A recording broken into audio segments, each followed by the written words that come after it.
ჯორჯინო თენდფაუერი ინტენსიურად დააგრძელებს ქალაქ რუსთავის წყალმომარაგების სისტემების სტრატეგიული პროექტების განხორციელებას. ჩვენ ახლა ვიმყოფებით ხრამის მონაკვეთზე, სადაც მაგისტრალური მილსადენის მეორე ეტაპის სამუშაოები დასრულდა. ჩვენ აღნიშნული მაგისტრალური მილსადენის რეაბილიტაცია 3 ეტაპად ჰქონდა დაყოფილი, რომლის პირველი ეტაპიც 2024 წელს განვახორციელეთ. მეორე ეტაპი უკვე დავასრულეთ. შესაბამისად, მეორე ეტაპის ფარგლებში განახლდა 2.3 კილომეტრიანი მაგისტრალური მილსადენი სრულად, ხოლო შემდგომ წელს დაგეგმილი გვაქვს მესამე ეტაპის განხორციელება, რომელიც გულისხმობს მესამე აწევის სატუმბის სადგურიდან ქალაქის მიმართულებით არსებული მაგისტრალური მილსადენის სრულ რეაბილიტაციას.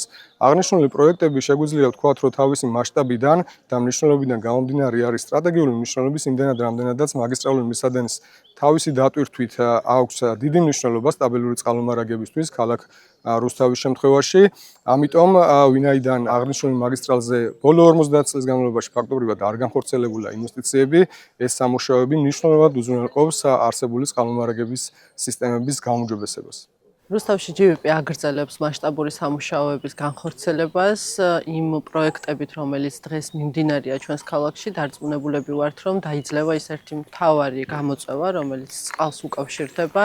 სამუშაოები საკმაოდ მასშტაბურად მიდის, დღეს ადგილზე გავეცანით, გვაქვს სამომავლო გეგმები და მუნიციპალიტეტი აქტიურად იქნება ჩართული იმ პროექტების განხორციელებაშიც, რომელიც დაიგეგმება 2026 წლიდან.